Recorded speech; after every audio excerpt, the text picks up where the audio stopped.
You hit play. We got to be on our best behavior. Because I have a potty mouth I have to watch out for. I still have Anthony and Alessandra, so I'm a little bit more careful than I normally would be. Are you rolling now? Yes. Okay. Hey. So at any point, this could be a part of the podcast. Yeah. Well, the video portion, obviously. Well, you saying being on your best behavior is going to make it in there. Of course it will. He's hoping, Oh. he's hoping you're gonna freak. All right. Yeah. All right. Let me try. By the way, a little, since Hector just told us he's our promotions coordinator. Hector's the one, by the way, who puts all the video together so that you see more than you hear. Thanks, Hector. Yeah, we appreciate that. So, I know where you live, Hector. I'll have a little surprise for everyone next week that I forgot this week, but I'll allude to it once we get things started here in a minute. Let me turn off my ugly screaming beast, and then we will get to. You're talking about your phone, right? Yes. No names mentioned. I'm nervous to not follow that one up. Anyway, I don't want to know. We've been warned at this point. I don't want to know where you were going. This is like the director's edit version, the unedited version, the Hector cut, if you will. I think you're the starter, sir. All right, here we go. Welcome back for another Mike and Mike's Off-Air podcast. Mike Pesto. And Mike O'Neill right here, the other M. Reminded once again, I got to suck at the goddamn. Hey. And I've got genes. For those who watch our podcast, you really need to watch more often. I haven't done this yet. Mike, you're a human being. Everybody has genes. Wow. I meant the denim kind. Did you just hear that? Yeah, I did. It's like, brain, stop. Now I forget where I was going with this. Don't you love getting old? Train tracks. But for those who get a chance to watch, please do, because after having watched last week's episode on our smart TV on YouTube, and it's free, just the YouTube app. You could watch it anywhere on your phone. I watched it on our smart TV. And Hector, who's our promotions coordinator, he's the one who actually puts the video together. He uses a lot of the stuff we record on camera before we record. Concrete slab everywhere. I've seen my slab. I know I got a good one. As well as after. Part that... Is it meant to compress? I just broke it. The My end. wife's going to kill me. So all of that ends up making the video, the Hector cut, if you will. So if you want more than just what you hear, then I suggest checking out the video. One of these days, it will be my What to Watch when we really get a good one. Because we do our What to Watch suggestions every week. And what better way to encourage everyone to watch our podcasts as well? Hey, watch me, would ya? That sounds a little weird. So we kind of talked about this a little bit before we got in the studio here. Which? How things go for you today or yesterday or whenever. Or you haven't filed yet, technically. Oh, no. Yeah. If I were Al Bundy, I would be yelling, Extenderooski! Extenderooski! Remember how we Fumblerooski? Yeah. I loved Al. Anyway, yeah, we'll put that off to another day. My tax guy, and don't roll your eyes when I say this, my tax guy is my brother, but he actually is a tax specialist for a living. Okay. Not a plumber that does taxes for extra money. He does it on the side. Hey, just get me some scratchers, all right? I'll take care of you. Yeah, an accountant who does it as a side hustle. I don't think you necessarily want doing your taxes. No, he's literally a tax guy, and he's the best, and he doesn't charge me. Okay, well, there you go. Well, he figures the IRS does a good enough job.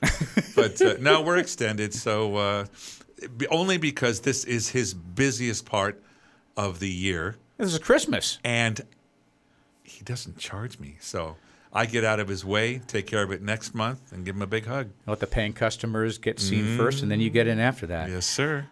We, as a couple, for the first time in our 17-plus years of marriage, owe this year. Now, isn't that fun? If we, as I'm addressing everyone that's either watching or listening, are Facebook friends, and hopefully we are. If not, please do reach out, friend me, Mike Pesto on Instagram. It's at Mike Pesto. I posted about a week or so ago. In fact, I want to make sure I'm going to read this verbatim, what I actually posted on my Facebook page, because if nothing else, if you follow me on Facebook, you know there's a very, very, very thin curtain, and it's very thin, between stuff I talk about that's going on in my life and stuff I can't talk about. And I've been reeled in by my wife more than a few times. You can't talk about that. You can't talk about that. Yeah, I have the same, probably but different, but very similar arrangement there. Yeah, there is a line, and I have been smart enough never to cross that because I've told there's it. no coming back. And if it were up to me, I'd talk about everything in a joking manner. I never want anything to come across on the air as poor, pitiful me, because I know that, first of all, doesn't resonate, because there's always someone who has it worse off than you do. Right. And when you complain about things going on in your life, as they're thinking about what's going on in their life, they're like, I would trade places with you in a heartbeat. Right now. So I posted this on my Facebook page, again, about a week ago. Just out of curiosity, has anyone seen our taxes? With a week and a day before they're due, our accountant can't seem to find them. Ain't that something? Meaning the documents that you provided? Correct. We Whoops. turned them in a month before I posted that on Facebook. Now, I don't want to say too much because someone may be able to figure out who our accountant is now, but some things happened that necessitated some changes with the way we do things. So we turned in our taxes, again, a month before that post, and we were waiting and waiting and waiting. And in years past, we'd always gotten word at some point, hey, we have them, we have a question about this. Hey, we have them, we have a question about that. Hey, there's a form here that wasn't quite filled out properly. Could you do that? Always very interactive with us. We got none of that this year. We just figured, oh, we did it all right this time. And then my wife finally called, and they're like, yeah, we don't seem to have them. We turned them in a month ago. Lord. So eventually, the left hand talked to the right hand. They found them, and we got the call yesterday, tax day eve, and we were okay. Taxes are done. If you guys could come down together or separately and sign them, we'll get everything taken care of. I assumed they told my wife how much we're getting back because we've always gotten a refund.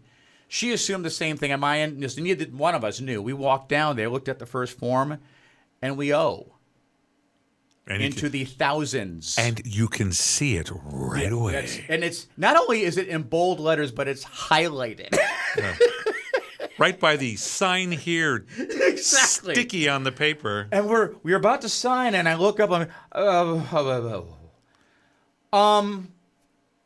Does this? We've never seen this language in our taxes before because we've never owed. What does the word "owe" mean? But does that mean we owe? It's like, yeah, you're getting back from the state. That's good, but yeah, you owe on federal. Not knowing that this is a new experience for us.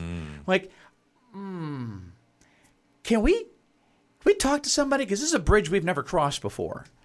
And we found out about how stringent the IRS is. And even if you extend, you still owe on tax day. At least that's what we were told, that an extension was filed because there was the confusion of where the taxes were.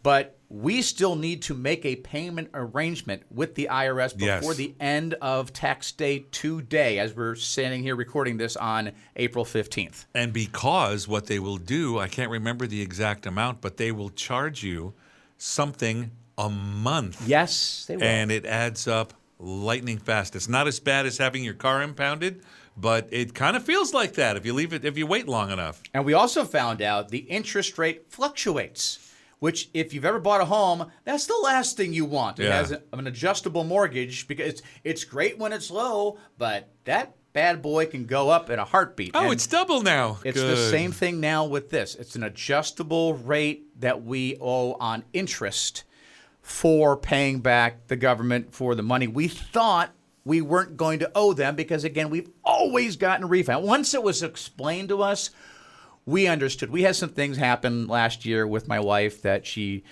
through medical purposes, had to leave the job that she had. She was unemployed for about 6 months. We had some federal assistance because of it.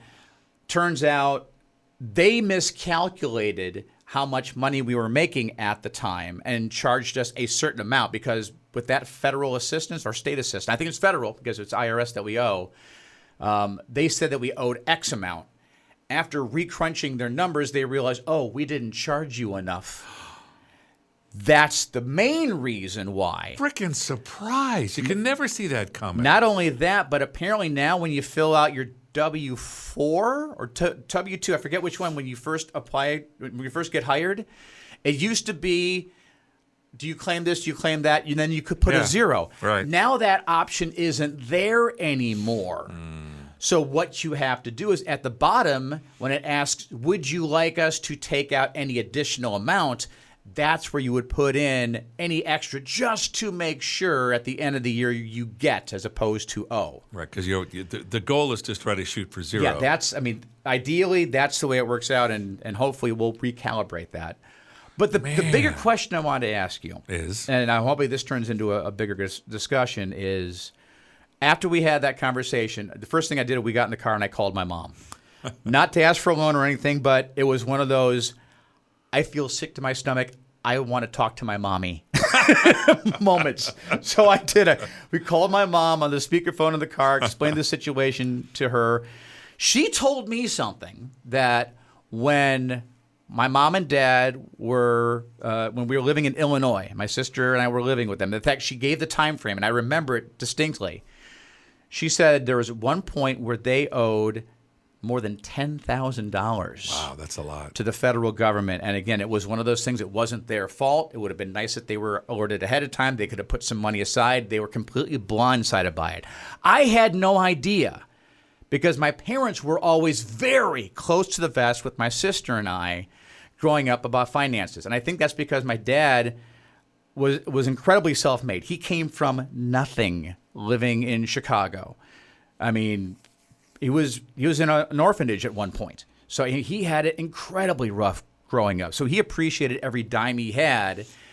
Knowing the struggles he went through financially, he never wanted us to feel that. So whenever he was under any financial crunch, he didn't want us to stress, so we never knew anything about it. And that's kind of how things were back in the day. My parents were very much the same way. We didn't.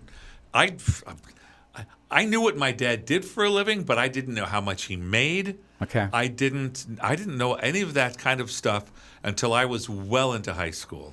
And then he began to share some of that information so that I would have a marker and have some idea of what I could hope to accomplish if I were to be in that type of a field or something else. But they didn't talk much about that either. In fact, to the point of I was really dumb, meaning we had a big 5-bedroom house in Anaheim, California, a big house. It was huge.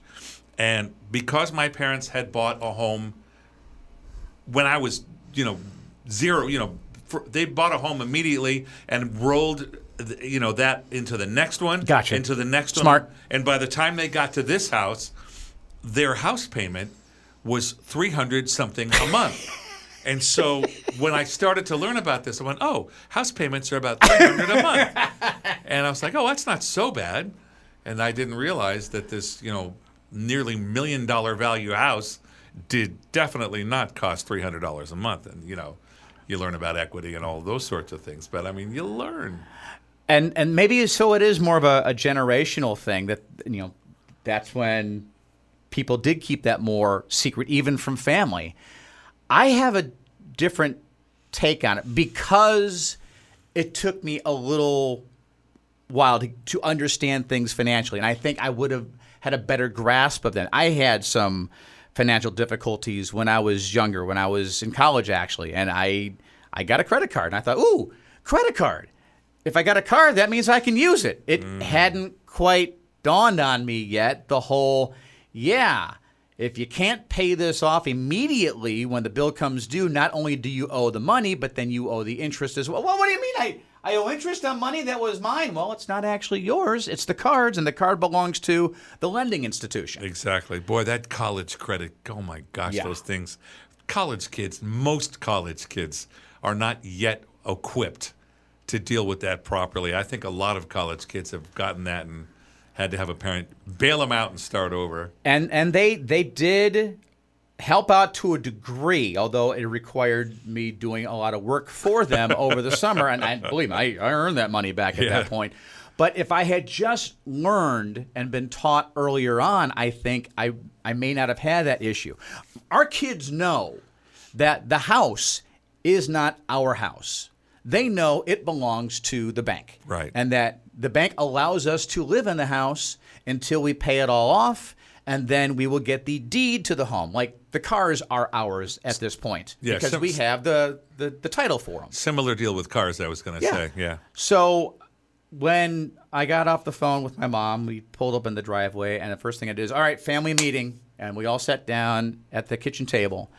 I said, all right, so we just came back from where we have our taxes done, and it wasn't good news. We owe money this year. Well, what does that mean? So I explained what that means. Well, what does that mean to us? As my daughter asked, well, we'll be fine. First of all, I don't want you to worry. But when we don't go out to dinner twice in a week, it's got to wait till every other week or once a month or whatever it is. Or we can't go to the movies as often as we want to this summer. Please don't ask us why. Now you know why. This is going to be as hard on us as it's going to be on you. This is not a situation we wanted to be in, but here we are. We will get through this, but let's get through this together as a family. And there was that understanding of it without the poor, pitiful me, let's go get a GoFundMe page. Yeah. I find what I have found over the years, because I had a tendency to share a little too much when I was a younger parent. Okay. And all that does is freak your kids out. They don't have to know a lot of the details. And so I am on board with, listen, there's reasons why we're not going to be doing extra stuff right now. We're paying on something right now that's cost a little bit. Okay. And so we just can't right now. And then I just give them a goal. We'll be in better shape in 4 months or whenever it is. And how about we plan Disneyland or something or whatever we can afford then. For now, like you said earlier, dips in the pool are going to have to do, or we'll go over to Thrifty and get an ice cream cone, and you pay what you pay. But I learned from a smart counselor to not overshare the details with kids because they don't always understand it, and it just makes them worry, and they don't need to worry.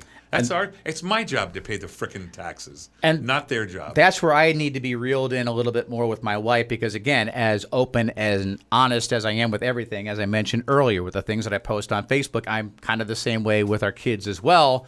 And I can kind of gauge at what point do I need to reel it in a little bit. But my wife's thinking is, let's get to a point where we don't need to reel anything in.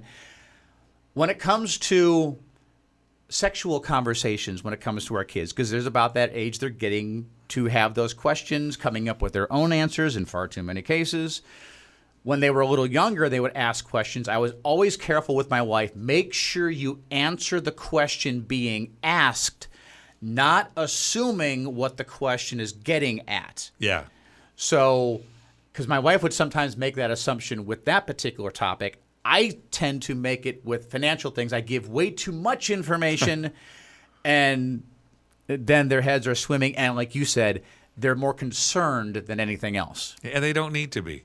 They don't need to be. That's one of the beautiful things about being a kid. You don't have to worry about those things. No. And there'll be plenty of time for that. My son has jokingly said, and at least I hope he's joking, and this is what concerns my wife when he says this, whenever something will come up or he'll overhear a conversation between my wife and I, we'll hear the little knock on the door. Come in. Yeah, I was just outside. I have some money in my account if you guys need to borrow some. My first reaction is, being the smart-ass dad that I am, well, trust me, if we get money from your account, we're not borrowing anything. We're just going ahead and take that. And then he looks at me like, maybe I shouldn't have suggested anything. But then we reassure him and say, listen, I'm not sure how much you heard, but everything's going to be okay. I'm a little stressed right now because I overstress when it comes to finances because of, again, the things I went through when I was younger. My wife stresses about other things. So I think it goes to what are your stressors, and then how do you alleviate your own pressure. With me, it's sharing that maybe a little bit too much. Money is, though, I think you're going to find, and I bet our listeners will back this up, money is a common stressor for a lot of people. And I know in my relationship, it is because my wife grew up with not a lot for a long time. And so she really values what we have now. And I did not learn how to take care of money well. as I should have when I was younger. I've learned a lot since. I really believe that the Dave Ramsey program should be part of how you get out of high school. You're a huge fan of that. It really works. I mean, a lot of those tenets make sense. Budget every penny. Have an emergency fund. Basically, just plan ahead. I love the idea of budget every cent. Don't put some aside just in case you're wrong. Literally budget every cent, and you won't be wrong. See, I have a different approach, and maybe one of these days is going to pay off for me. You know, we have Money Monday. Yes. Every Monday with that California Lottery scratcher. And the deal is, if we ever hit $1 million, we'll split it 50-50 because I literally pay for that scratcher out of my own pocket. So one of these days, Money Monday is going to hit. I'll win $500,000. We'll give away another $500,000. All money problems go aside. Yeah, good luck on the hit the lottery finance plan, but here's hoping it comes through, man. But truly, I think a lot of people, for different reasons, have money issues. But for me, it was ignorance. I just didn't think I was equipped. And we went through the Dave Ramsey program, and I'm a real genius twice because it didn't take the first time. We really paid attention the second time, and it works. And we do just fine now, and we rarely get in problems. If you have $1,000, we make it a $2,000 emergency fund for the little stuff, and if you're doing your best to save for the 6-month emergency fund, there's not a lot to worry about. There's not a lot that can go wrong. But I know it's hard for a lot of people depending on what you make. But if you have something aside, it really does give you peace of mind, especially when you go in to buy something, because you don't have to finance it. All right, so you decide. Put $2,000 aside or just buy scratchers. It's up to you. In case you haven't noticed, a common theme of this podcast is tangents.